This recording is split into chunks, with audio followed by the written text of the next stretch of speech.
Welcome back, everybody, to a new episode of Tie Guy, the sports guy. That is me. I am the Tie Guy. I am a sports nut.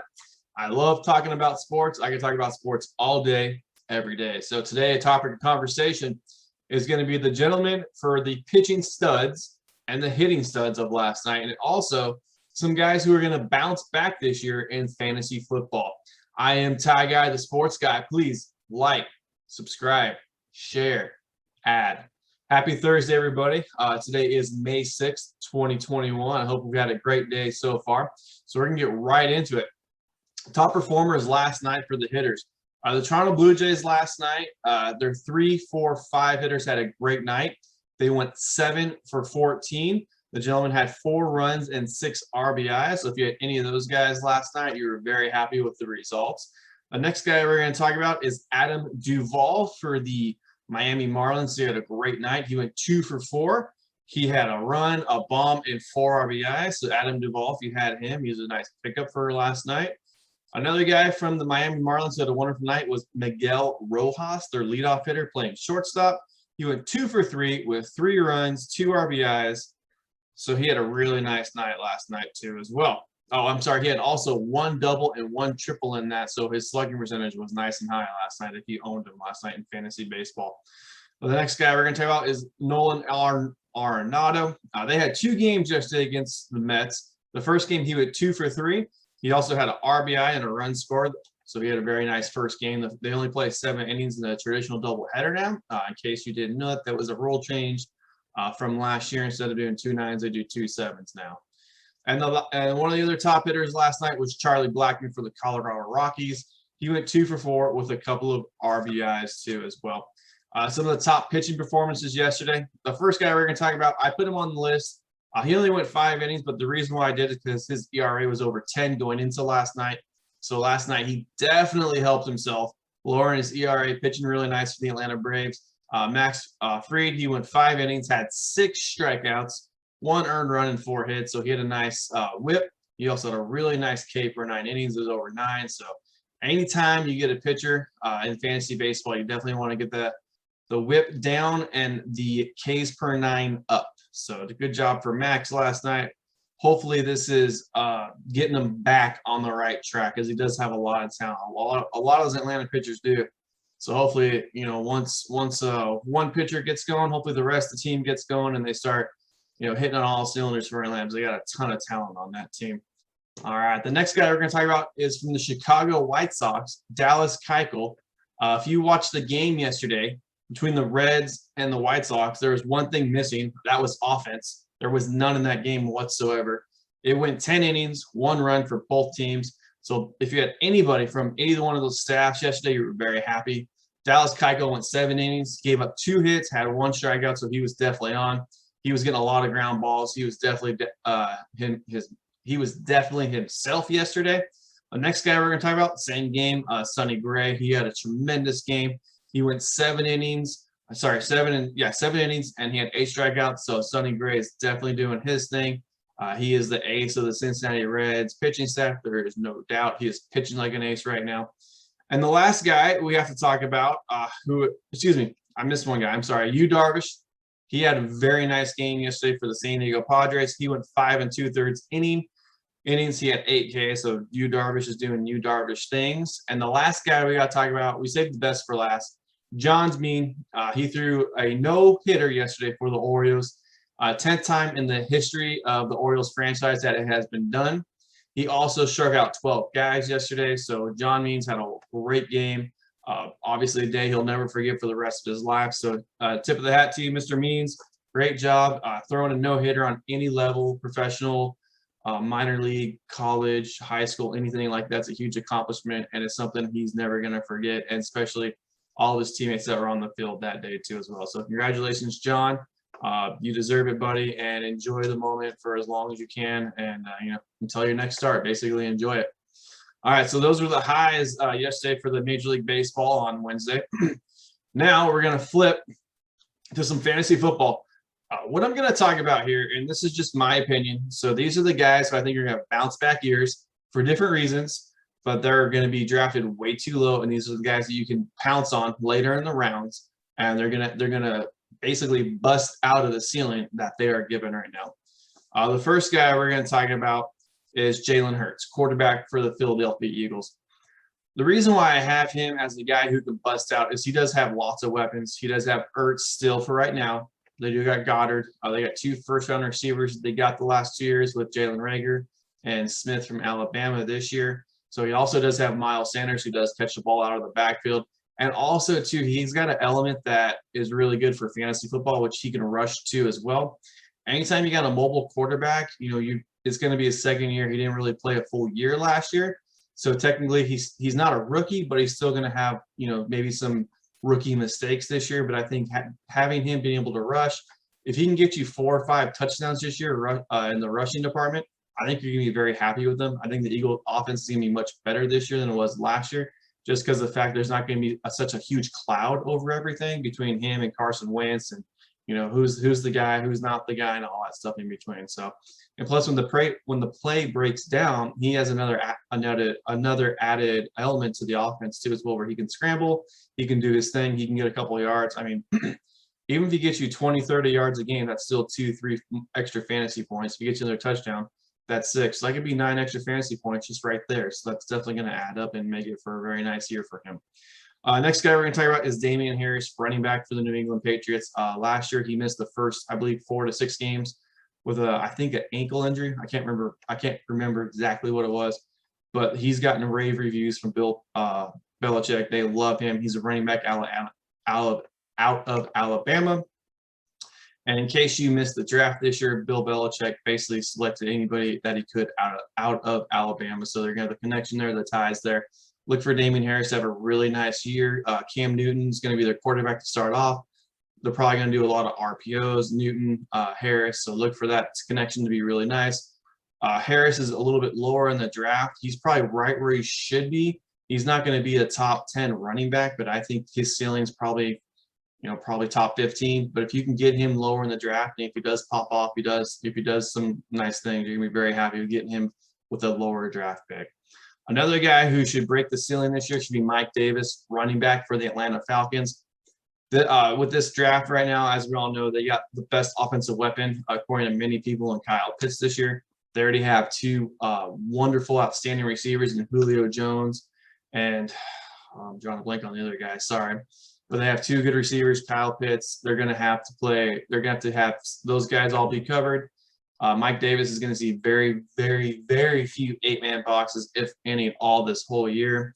So look for him to have a nice year running the ball this year with Atlanta. And he is, to me, in my opinion, a huge upgrade compared to Todd Gurley. And that's not anything against Todd Gurley's talent level. It's just with Todd Gurley's injuries and his knee, it's just really hard to trust him. And it's really hard to see him being an impact running back. Last year, we saw him be basically replaced by a journeyman, by some guy who shouldn't even be on an NFL roster probably. So just having a Mike Davis back there, and we all saw he had a really nice year in Carolina, and expect nice big things from him in Atlanta this year too as well. So next guy we're going to talk about is Chase Claypool. He is a freak. He reminds me a lot of Megatron, not nearly as good as a talent level wise, but kind of in that ballpark where he's got that body, the skill set. He can go jump for balls. He last year started becoming Big Ben's favorite target at the end of the year. Big Ben likes the guys who can go vertical. He's their vertical guy. He's tall, lanky. He can catch anything. He's great at 50-50 balls. He's got Big Ben's trust. And so with that being said, he might get like 2 catches a game for 50 yards and a couple touchdowns or something like that. But still, at the end of the day, you're going to take that. You're going to take the touchdowns in fantasy football. So I think the ceiling for Claypool this year, being a second-year receiver, being with Big Ben still, they got the chemistry. It's going to be just off the charts. I expect him to have a huge year. I don't know what I'm thinking like stat-wise, but it wouldn't surprise me if he catches about 75, 80 balls, maybe for about 1,300 yards and maybe 12, 13 touchdowns. And you would take that in the 6th round any day of the week. So he is somebody who I believe is going to be a top 10 receiver this year. He is highly underrated. Look for him just to pop off and him just go off this year in fantasy football. Next guy we're going to talk about who had an extremely disappointing fantasy football year last year is DJ Chark. That is mostly, I don't want to say most of that is all because of the QB play last year. They didn't really have much of a QB in Jacksonville. This year they got the #1 pick, Trevor Lawrence. They're going to use him. They're going to put DJ Chark. They have a new coach in there who is a very offensive-minded coach. So it's going to be a great year for DJ Chark. If you're going to be able to, if you have a chance to grab him in the 5th, 6th round, I believe he'd be a very nice pick for you. He is Jacksonville's #1 receiver. They did get some new offensive weapons, some new toys in the draft as well. But when you have an established #1 receiver like somebody like DJ Chark, you're going to make sure you're going to get you're going to make sure he's going to get the ball. Trevor Lawrence is going to give him the ball. He knows that's his best receiver. He's going to find him all the time. They're going to have great chemistry. Just wait and you'll see. It's going to be a much better year for DJ now that he has a legitimate #1 quarterback in the system. The next guy who's going to have a great year this year, this is no surprise. It's just a matter of health. Last year he was hurt all year. George Kittle, San Francisco 49ers tight end. He's a top 3 tight end every single year. There's no doubt about it. He just needs to stay healthy. This year he'll be healthy. They'll be fine. Whether Jimmy G plays or Trey Lance plays, he's still going to be the #1 receiver in San Francisco no matter what. The dude is explosive. You put the ball in his hands. It takes 2 or 3 guys to take him down. The dude is intense. He's going to get his yards after the catch. He's going to run good routes. He's going to block. He's going to be George Kittle. So look for him to have a nice year this year. It'll be a nice bounce back year. He's going in the 3rd round right now. At the end of the day, when it's all said and done, when the rankings rechange, he'll probably be a 2nd round pick, which still, I mean, take him. I mean, he's going to be a stud. So he always is, always will be. The next guy who's going to have a huge year this year, J.K. Dobbins for Baltimore. Baltimore last year had the #1 rushing offense. J.K. Dobbins was a huge piece of that as a rookie. This year, being the #2 guy, they lost Mark Ingram. I shouldn't say lost him, but they let him go. He's with the Houston Texans now, so it's basically J.K. Dobbins' backfield, him and Lamar Jackson. So we know the Baltimore Ravens had the #1 rushing offense last year. Don't look for that to change whatsoever. It's going to be at least a top 5 at worst. J.K. Dobbins is going to have a huge piece of that. Gus the Bus Edwards will be a part of it too. But just J.K. Dobbins is going to be the main guy this year. He is going to score all the touchdowns, get you all the points. He is going to be a huge, huge, huge part of that Ravens running back rushing attack. The next guy on my list is going to be Daniel Jones. Daniel Jones, and the reason why we got him there, quarterback for the New York Giants, is #1, this is a make or break year for him. Plain and simple. They got him the weapons. He's got Barkley back. He can run a little bit in the backfield. They got Kenny Golladay. They got Tony in the draft. They still got the receivers from last year too as well. So they got some good guys who can run. They got Sterling Shepard too as well. So make a break for him. This is it. So he's got to have a good year. I just feel like he's going to go above and beyond his fantasy ceiling. New York plays in a very weak division with Dallas, Washington, and the Phillies. So we'll see what happens overall. But fantasy-wise, he should be really good this year. He should bust out.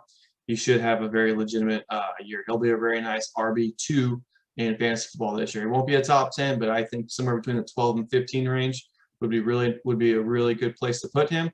He might go higher, he might not, but until he gets a little bit more chemistry with all of his new weapons, I think between the 12 and 15 range for the QB is probably a pretty good place to put Daniel Jones right now. The next guy we're going to talk about, we already talked about his teammate Mike Davis, Julio Jones, and it just basically comes down to one thing. It's just health. That's it. Julio Jones is a beast. He's a stud. He's everything you'd want in a wide receiver. There's 31 other NFL teams who would take him in a heartbeat if the Falcons did trade him. I know they're talking about it. I don't think they're going to, just because the fact is they want to win now. They're in a division where they can win now, other than Tampa Bay. You know, you're looking at the Super Bowl champs, obviously. Carolina's kind of on the rebuilding, you know, trying to get their identity a little bit. And also, too, the Saints just lost Drew Brees, so they're looking for their identity, too, a little bit as well. And the Saints just lost a ton of talent in the offseason to free agency because of their cap. They are basically in cap space hell. So they relieved themselves. They got themselves out of the hell, but still they lost a ton of talent. They got a little bit in the draft. To me, they had a little bit of a head-scratching draft, so we'll see what happens with all that. You have a new quarterback with Jameis Winston. He is known in his younger days to turn over the ball like crazy. So we'll see if those days are still with him or if he's left those back behind. So new coach with Sean Payton. He learned from Drew Brees last year. We'll see what kind of tidbits and nuggets he picked up sitting on the bench behind Drew Brees. So in my personal opinion, I think Jameis Winston sitting on the bench was probably the best thing for him. To let him kind of catch his breath, relax, absorb the game, try to learn, try to figure out how to be better and all that stuff. So we'll see if that definitely worked or definitely didn't work. So we'll see with all that. Another guy we're going to talk about here is Cooper Kupp, the receiver for the Rams. The reason why I feel like he's going to have such a big year this year is because, number one, they got Matt Stafford, which is a brand new quarterback. Matt Stafford has never had a blanket, I guess you could say, a safety valve like Cooper Kupp, who can catch the ball and go run after the catch. I look at the division. They got Seattle, who doesn't have much of a backfield, San Francisco, who's kind of hurting on the backfield too as well, and Arizona, who, other than Budda Baker, you really don't know who their defensive backs are this year. So Cooper Kupp, to me, just in those 6 games right there against their division teams, I would expect them to have a really nice 6 games just in their interdivision. Having a quarterback with Matt Stafford who can make every throw, having a route runner like Cooper Kupp who can make every route, who can do nice crisp routes. I think the sky's the limit for this guy. I think he's going to go back to the year he had in 2019. I think he'll be a top 10 receiver this year in the NFL. Just my personal opinion. This is how I feel. Just because the upgrade at quarterback was so big for them, and having the arm talent, having Matt Stafford be able to read defenses, do his thing, and being a veteran in the NFL, it just makes a lot of sense to me that Cooper Kupp is going to have a huge year this year. So to me, I think he'd be the #1 receiver in the Rams offense. Obviously time will tell, but that's just my opinion, just based off everything that Matt Stafford can do, everything Cooper Kupp can do. It just makes a lot of sense with that one to me. The #1 guy who's going to have the biggest bounce back year this year is very simply Kenny Golladay. He didn't do anything last year at all in the fantasy football world, just for the fact that he was injured. He was also in a really bad situation with the Detroit Lions too as well. They had, like I said, I was talking about Matt Stafford a couple seconds ago. Matt Stafford's a legit QB #1. Kenny Golladay is a legit wide receiver #1. He is going to make Daniel Jones so much better. And also, too, that's why I have Daniel Jones up there, too. So it all kind of connects a little bit. And then same with Julio Jones and Mike Davis, too, as well. But, yeah, just for offensive-wise, I think the Giants will go up. It wouldn't surprise me because they were in the bottom of every offensive category last year. It wouldn't surprise me if they're about 15, somewhere in the 15 range, about halfway in the NFL. So I think they'll have a semi-decent offense. It's also going to help that Barkley's going to be back. I don't think their offense will be better than the 10th overall. I'd say somewhere between 10 and 15 is where I'd rank their offense. But having a #1 receiver now that Daniel Jones does have, #1 running back, you got your #1 quarterback, you got your #2 wide receiver, and Kadarius Toney, hopefully for them. Also, to Sterling Shepard, if he can stay healthy, Evan Ingram. So they do have some weapons to play with. So they do have some guys who Daniel Jones can definitely go to. So we'll see how it all breaks down. Of course, there's preseason, there's injuries. Anything can happen from here till the NFL season. It's still a long ways away. This is all, way, way far out. But these are just some of the thoughts, some of the guys that I like, and for different reasons why. So. All right, that is the end of this episode. I hope you learned something. I hope I gave you some more knowledge for your baseball team, football team, fantasy baseball, and fantasy football. So, like I said, I love sports. I love talking about this stuff. I could talk about it all the day, all the time. So, thank you for the thumbs up yesterday. I really appreciate for the 2 thumbs up. Much love to you guys. Thank you for sticking with me through the whole video. I appreciate it. Please like, subscribe, share, add, let everybody know. To all your friends. If you're in any leagues that I'm in, just make comments. You can make fun of me all the time you want. You have easy access to make fun of me. So, but anyways, please just let everybody know about this. Like I said, I'm brand new. I'm just trying to drop some sports knowledge on you. Help you with your fantasy teams in every which way, shape, or form. So, all right, everybody, have a great Thursday. Thank you very much. I am Ty Guy, the sports guy. I am signing out. I'll see you tomorrow. And also, too, tomorrow's topics that I'm going to talk about are going to be, I'm going to give a little minor league report and some of the guys who could possibly be up this year, ETA 2021. So there are some really good farm teams who are going to push some of these guys up really fast this year too as well. And also I'm going to talk about guys who are primed to have a really big weekend this week in fantasy baseball, and I'm going to tell you why. So, all right. Until Friday, y'all have a wonderful rest of your Thursday. Thank you very much. Take care. Bye.